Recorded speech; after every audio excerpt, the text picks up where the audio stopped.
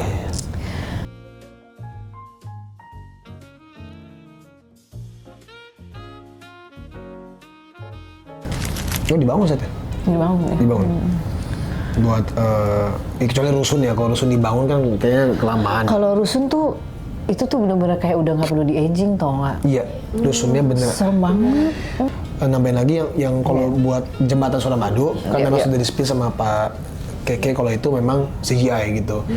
Tapi art kami sangat baik dengan membantu kami lebih mudah berimajinasinya. Dia beneran bikin set ada tiang pancangnya segala macam. Oh iya. Itu beneran dibikin.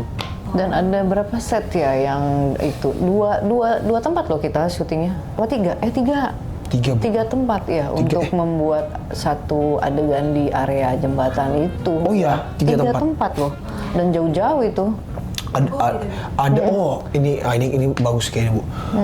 Waktu itu ada satu scene yang memang harus diambil, emang shotnya pengen luas banget. Itu sampai Jimmy Jeep dinaikin ke gunung, ke bukit sama Bapak Haji Arvin. Pak Haji. Gila, gokil banget Pak Haji. Pak Haji keren. Jadi kita lagi abis ngambil satu shot ini, terus kita disuruh nyantai dulu teman-teman ya, setengah jam ya. Kita mau ngapain kan, mungkin mau set ulang atau apa, itu naik ke gunung tiba-tiba Jimmy Jeep udah di atas bukit, lah gila. Dan itu posisi jam berapa Bu? Jam 2 pagi, jam 3 pagi? Oh iya itu pagi tuh. Itu gila. Dan bagus banget gambar. Bagus. Kayak yang di trailer ada ya yang Kesha pegang itu ya, bulldozer ya? Ya kan? Ada, ya itu ya beneran itu bulldozer beneran. Iya, itu dia juga belajar tuh. Hah, itu kan belajar dong kan? Enggak, itu udah ada. Udah ada. Ada, kamu tuh udah ada di bulldozer. Emang iya, Bu? Iya. Coba aku cek. Ada kan? Ada. Ada. Ada.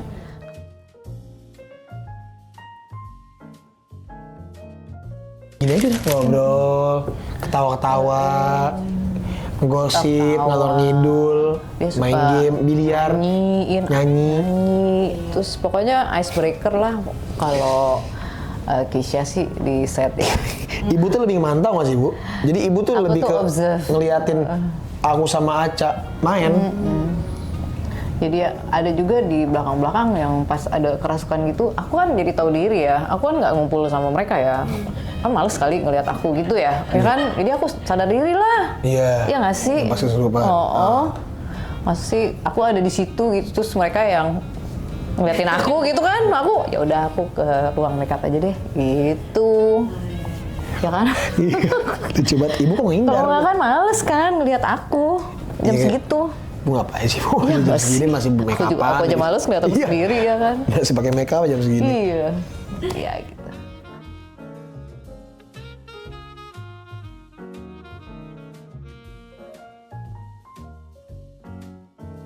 Aca pelor banget. Iya. Itu anak di mana-mana tidur. Gampang banget bobonya. Lagi ngobrol, Bu. Lagi ngobrol.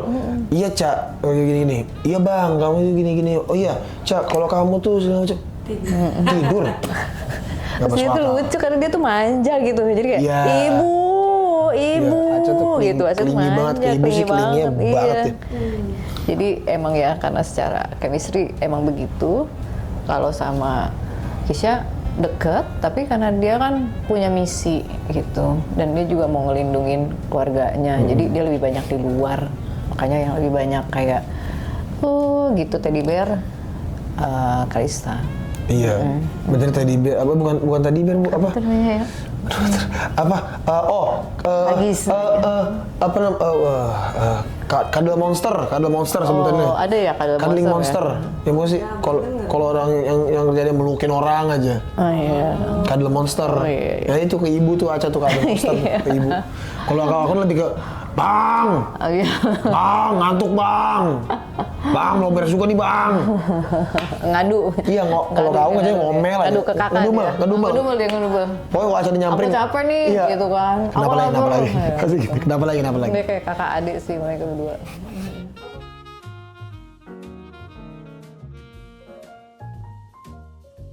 Ibu dulu, Ibu. Aku belum kepikiran. Aku di momen yang kamu lagi cari-cari itu. Oh, iya. Lagi cari-cari sama yang ada deh satu. Iya, saya tahu Ibu mau nyebut itu. Iya. Kalau itu ibu sebut itu spoiler. Itu spoiler, betul, Iya. betul. Tapi itu gila banget, Bu. Waktu itu aku deg-degannya sih. Wah. Bukan lagi. Aku sih gila itu. Tadinya kenapa bisa memorable tanpa spoiler? Aduh, ini aja mikirin itu aja deg-degan tau gak? Iya, bener. Nggak ada Bukan garis. masalah safety ya, tapi lebih kepada Bu, safety sih itu, Bu, tapi Bu. ya ini challenge banget sih. Iya. Iya. Bukan masalah safety bahwa ada orang yang ngejagain, bukan. Tapi ini adalah adegan yang sangat membutuhkan konsentrasi. Betul. Gitu. Dan ini berbahaya banget adegannya. Oh, betul. Sepersekian detik itu, ya sudah. Ya sudah. Ya sudah itu. Iya, sudah Ya itu. sudah itu. Nah, iya. Oke. Dan di saya. Tanggung jawabnya di saya, makanya buat Ibu gitu. Bahaya. Terus kalau aku lebih ke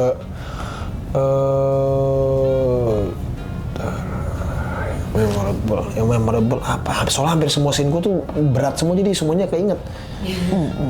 Ini tuh drama banget sih buat, Iya. buat semuanya. Oh, aku yang bahagia aja deh, yang bahagia deh. Di scene di rumah, deh. Ngerayain ulang tahun bapak tuh gemes banget situ. Oh, Walaupun iya. tuh panasnya naujubillah min dzalik Iya, itu rumah ya. iya, itu gemes famous ya, Ya, itu famous.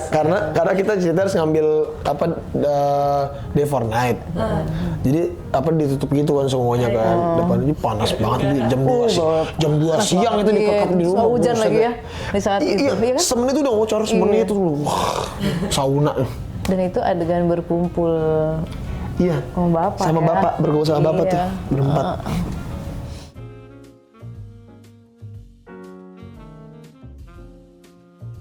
Kalau buat aku ini part dramanya justru banyak.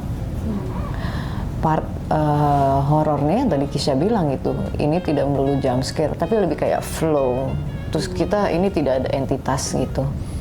Jadi mudah-mudahan sih humannya berasa, ya kan, karena tidak ada entitas. Aku sih lebih struggle di drama sih daripada Ya kan, lebih di drama. daripada gore-nya. Lebih kebayang gitu kalau gore, oh begini adegannya, oh gitu ya udah. Iya. Karena aku juga pecinta gore, jadi ya biasa aja gitu kalau gore. Enggak yang Iya kan, jijik lebih kalau lihat drama ya. darah, iya enggak jijik kalau lihat darah. Secara efek portionnya gitu.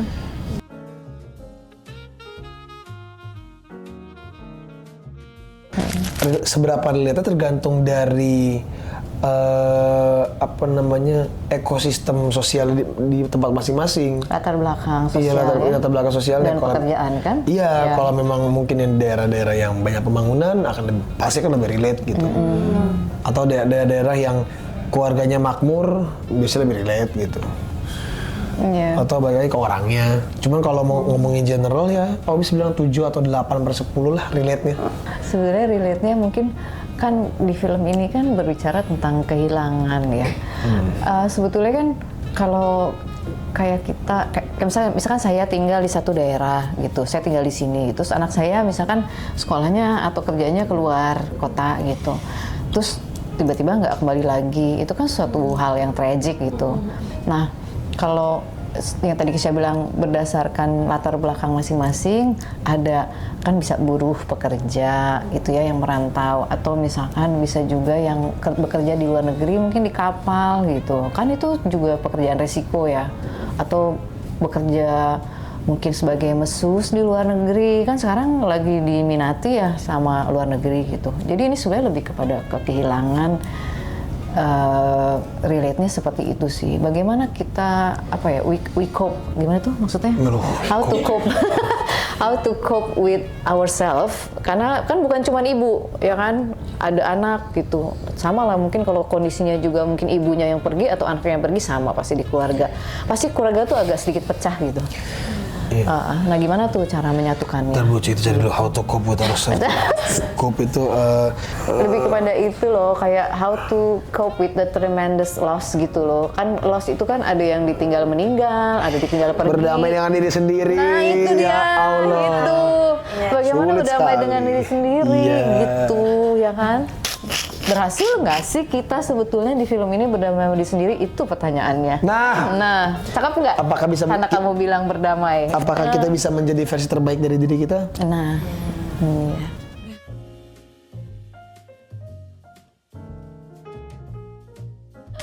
Iya teman-teman, kenapa harus nonton film ini? Balik lagi yang sering saya katakan di tempat-tempat lain, bahwa film ini bukan cuma hanya mengandalkan soal jump scare, tapi kita punya sisi cerita drama yang baik. Terus kita juga menawarkan sisi gore-nya juga yang belakangan ini cukup jarang film-film yang menayangkan adegan-adegan seperti ini. Makanya 17+ nanti. Lalu kalau buat para pengikutku kayak agama ya. Para teman-temanku yang support aku di sini berperan sebagai orang Katolik dan suatu hal yang baru buat aku gitu. Terus juga film ini juga memperlihatkan bagaimana manusia itu bisa lebih menyeramkan daripada setan. Bagaimana manusia jika diberikan kekuatan absolut, diberikan kebebasan untuk melakukan apapun, serem men, seperti yang terjadi di Oke Ibu, langsung lanjut aja Bu. Langsung lanjut Ibu.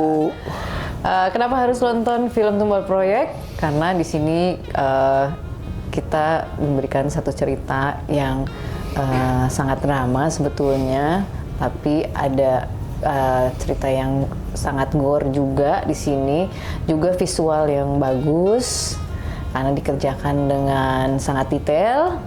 dan ini disutradarai oleh Mas Jero Point dan dibintangi oleh Kesha tentunya dan Kalista dan juga teman-teman yang lain. Di sini mungkin ada satu message adalah mungkin kita bisa lihat bagaimana caranya kita bisa sukses untuk bernamai dengan diri sendiri atau tidak, dan bagaimana kita bisa menghandle diri kita pada saat kita kehilangan. Oke teman-teman semua, jangan lupa saksikan film Tumbal Proyek tanggal 13 Mei 2026 hanya di bioskop. Bioskop. Bye-bye.